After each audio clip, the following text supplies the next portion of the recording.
안녕하세요. 저는 에밀리 클락슨입니다. 영국 런던에서 태어나 현재 옥스퍼드 대학교 사회학과 대학원에서 공부 중입니다. 저는 다양한 국가의 사회적 변화와 경제적 발전 과정을 연구하면서 단순한 경제 지표 너머의 의미를 찾고자 노력해왔습니다. 숫자만으로는 절대 설명할 수 없는 것들이 있으니까요. 숫자는 사실을 말하지만 사람은 진실을 말하니까요. 저는 교육자 집안에서 자랐습니다. 아버지는 역사교사로 항상 저에게 이렇게 말씀하셨습니다. 사람의 역사는 책만으로 이해할 수 없다. 직접 가보고 직접 들어봐야 한다. 어머니는 지역 사회복지사셨습니다. 어릴 적 어머니가 어려운 이웃을 돕는 모습을 보며 자란 저는 공감과 연대의 중요성을 자연스럽게 배웠습니다. 그런 환경 덕분에 저는 현장에서 경험하며 배우는 것이 가치를 일찍부터 깨달았습니다. 책 속에 담긴 데이터만으로는 알 수 없는 사람들의 마음을 이해하려면 직접 그곳을 찾아가야 한다는 생각이 늘 제 마음속에 자리 잡고 있었습니다. 그러던 어느 날 옥스퍼드 도서관에서 한 권의 책이 제 눈길을 사로잡았습니다. 표지에는 이렇게 적혀 있었습니다. 대한민국 디지털 강국으로의 기적 같은 도약. 호기심이 생겨 책장을 넘기기 시작했습니다. 책은 전쟁과 가난을 딛고 일어선 대한민국의 이야기를 담고 있었습니다. 1950년대 전쟁의 폐허, 그저 도움을 받아야만 했던 나라가 반세기 만에 세계 10위권 경제대국으로 성장했다는 사실은 저에게 충격이었습니다. 어떻게 그런 일이 가능했을까요? 정말 정책만으로 그런 극적인 변화가 가능했을까? 사람들은 어떤 과정을 겪어야만 했을까? 질문은 꼬리를 물었고 단순한 호기심은 점점 집요한 탐구심으로 바뀌었습니다. 도서관 책상 위에는 한국 관련 논문과 기사들이 산더미처럼 쌓여갔습니다. 하지만 아무리 자료를 뒤져도 숫자가 보여주는 변화의 이유만 있을 뿐 그 숫자 뒤에 숨은 사람들의 이야기는 찾기 어려웠습니다. 그러다 문득 아버지의 말씀이 떠올랐습니다. 직접 가보고 들어봐야 한다. 바로 그 순간 마음속에서 결심이 섰습니다. 그래, 직접 한국에 가서 답을 찾자. 서둘러 비행기 표를 예약하고 논문 자료를 정리했습니다. 영국에서 한국까지의 비행 시간은 약 12시간. 창밖을 바라보며 두근거리는 마음을 애써 가라앉히려 했지만 머릿속은 온통 궁금증으로 가득했습니다. 전쟁으로 폐허가 됐다던 나라가 정말 그렇게 변했을까? 그 기적의 중심에는 어떤 사람들이 있었을까? 드디어 인천국제공항에 도착했습니다. 처음 마주한 대한민국의 모습은 제 예상을 훨씬 뛰어넘었습니다. 공항은 깨끗하고 넓었으며 모든 것이 매우 체계적이었습니다. 직원들은 친절했고 절차는 빠르고 정확했습니다. 영국에서 출국할 때는 긴 줄을 서느라 지쳤는데 여기서는 순식간에 입국 심사가 끝났습니다. 와, 이게 공항이라고요? 이렇게 현대적일 줄은 몰랐어요. 택시를 타고 서울 시내로 향하는 길, 창밖으로 펼쳐진 고층 빌딩들과 끝없이 이어진 도로가 눈에 들어왔습니다. 전쟁과 가난으로 고통받았다는 과거가 도저히 상상되지 않았습니다. 화려한 도시 풍경은 마치 미래 도시처럼 느껴졌습니다. 전쟁의 상흔이 남아있다던 곳이 어떻게 이렇게 변할 수 있었죠? 이것은 단순한 경제 성장 이상의 이야기라는 생각이 들었습니다. 눈앞에 펼쳐진 서울의 모습이 너무나 놀라웠기에 제 안의 질문은 더욱 커져만 갔습니다. 진짜 이유는 무엇일까? 대한민국을 이렇게 만든 힘은 대체 무엇일까? 대한민국의 발전 이야기를 더 깊이 이해하기 위해 저는 대한민국 현대사와 동아시아, 정치경제 분야의 권위자인 존 텔러리 교수님께 연락을 드렸습니다. 교수님은 흔쾌히 제 요청을 받아주셨고 우리는 서울의 한 조용한 카페에서 만났습니다. 처음 만남에서 교수님은 차분한 목소리로 한국의 역사를 설명해 주셨습니다. 에밀리, 한국의 회복력은 단순히 정책 때문만이 아닙니다. 그건 사람들의 마음에서 비롯된 거예요. 교수님의 말씀이 마음에 깊이 박혔습니다.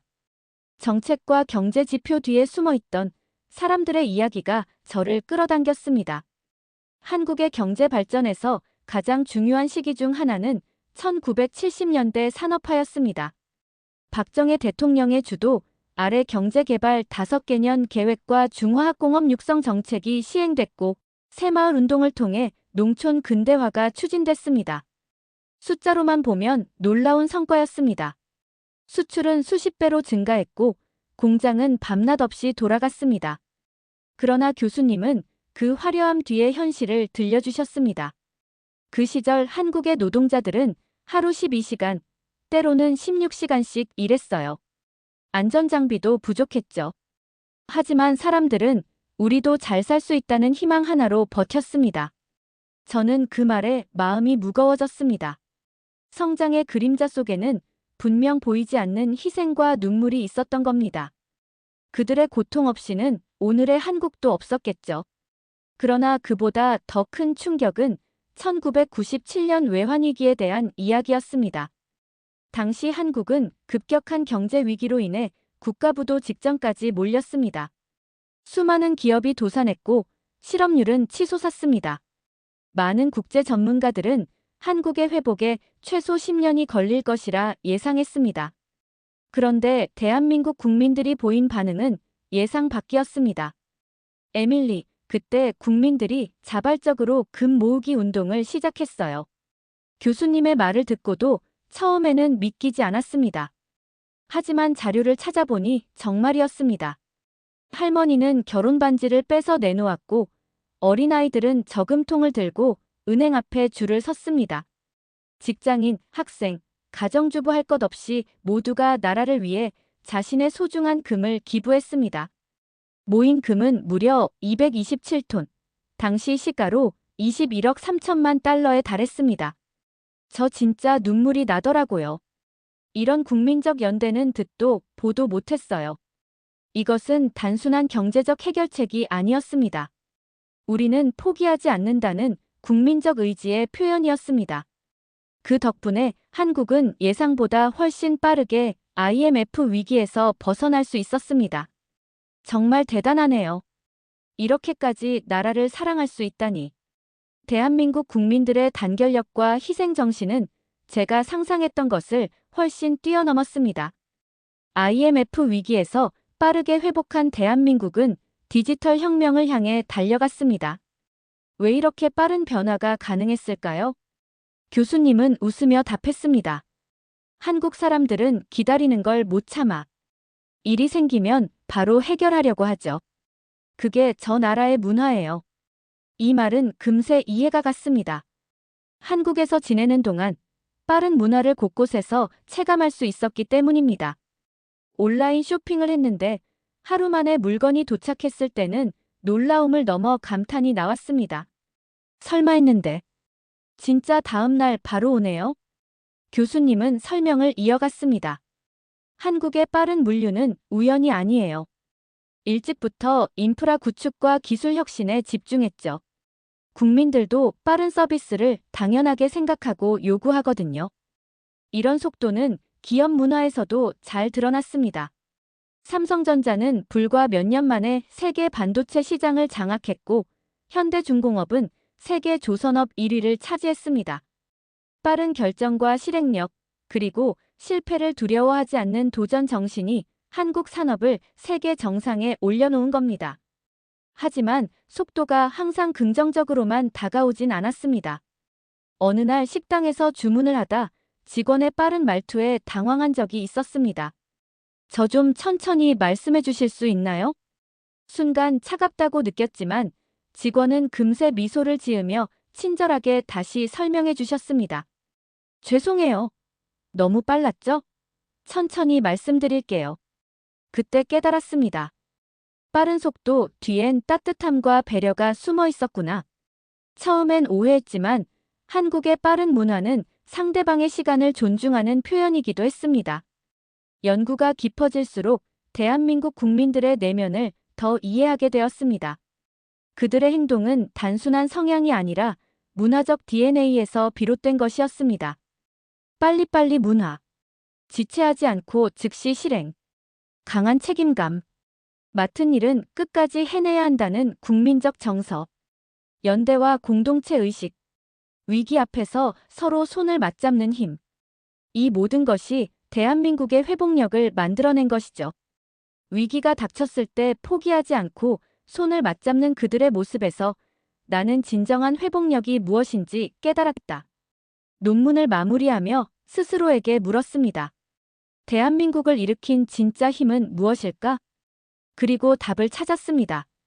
그들의 힘은 위기를 기회로 바꾸는 문화 속에 있다. 수많은 시련을 겪으며 쌓인 집단적 지혜, 불굴의 의지, 그리고 끝없는 도전 정신. 대한민국은 그 모든 것을 몸소 보여준 나라였습니다. 저에게 대한민국은 이제 단순한 연구 대상이 아닙니다. 영감을 준 나라, 그리고 무한한 가능성을 일깨워준 곳입니다. 위기는 대한민국에게 언제나 더 높은 도약의 순간이었다. 앞으로 저는 이 연구를 기반으로 국제연대 모델을 만들어 전 세계 사람들에게 대한민국의 이 교훈을 전하고 싶습니다. 10년 후 또 다른 대한민국의 기적이 세상을 다시 놀라게 할 것이라고 저는 믿습니다. 대한민국의 회복력은 끝나지 않은 이야기입니다. 그들의 여정은 지금도 계속되고 있습니다.